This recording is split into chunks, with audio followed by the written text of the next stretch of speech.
CME Group here in Chicago, November 3rd, Thursday. I'm Killer. Let's get into the zone, folks. Here we are looking at Europe. It is this continued roller coaster ride. And overnight we saw an S&P range 1213 up to 1254. We are just seeing extreme volatility. And every moment, every bracket, we are seeing different news come out. Greek Prime Minister Papandreou, you tell me how you pronounce it, but nonetheless, they're over there right now at the Cannes Debt Festival. Very clear, nice little spot over there. They're enjoying the situation. Meanwhile, Europe is potentially imploding. But we are seeing how this all works out, and I think they dropped the gauntlet. You know, Chancellor Angela Merkel, as well as Sarkozy, told the Greek Prime Minister, we need a decision, we need it now. So we are already seeing this market continue to move off this. We saw a little bit of a sell-off in the treasuries. They relented, that 2% yield, which I called for, and hit.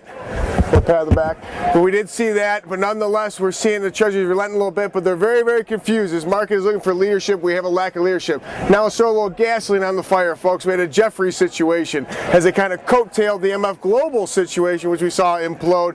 But there's a grave concern, and Jefferies, you know, they had to halt that stock today. It was down 20% under $10. I haven't seen that. And I know Jefferies is a quality company, so is this a rumor or is this a fact that they have too much exposure? Are they levered as much? Supposedly not. You know, we saw that nearly 40-to-1 leverage in the MF Global situation, but we're only seeing like 13-to-1 leverage. But nonetheless, we continue to see this black hole, this MF Global black hole, suck people into it. And is Jefferies one of many firms domestically here that's going to get sucked into this hole? That's the question of the day, folks. When does this end? Is it fear or is it reality? Comment here on this video. I appreciate all the banter back and forth, but we continue to focus on Europe. Right now, the G20 meeting, we'll see what comes out of that, but tomorrow we have a very important unemployment data here. We have seen a little pickup in the data, a little bit of strength here domestically. Will that continue? You know, ADP, is that the barometer? We saw that yesterday come out a little bit better than expected, but we're going to see, and at the end of the day, folks, if it's 100,000, if it's 200,000,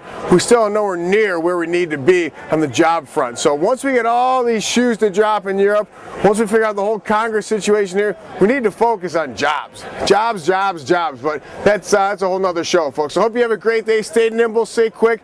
These markets will move, but they're providing you volatility. You know, if you look at Euro currency, as soon as that ECB, and I want to mention this, is very important, Mario Draghi came out.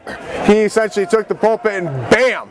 He comes out with a rate cut. Really threw a curveball at some people. A 25 basis point, you know, we anticipated him to pause, stay, and do 50 bips moving forward. But now the debate over in Europe is inflation. But is this a necessary evil they had to do to cut the rates? I think they had to cut the rates. But nonetheless, maybe this exposes a little bit of the fear. Is it worse than we thought over there? How do we quell these fears? Talked about that on CMZ before. Eurobond. Jam it down the pipeline. Let's get this thing going and quell the fears. We can move up about 10% and get past this. But I don't think that's going to happen anytime soon. From the floor of the CME Group, I am the Killer. Remember one thing, be the hammer, not the nail.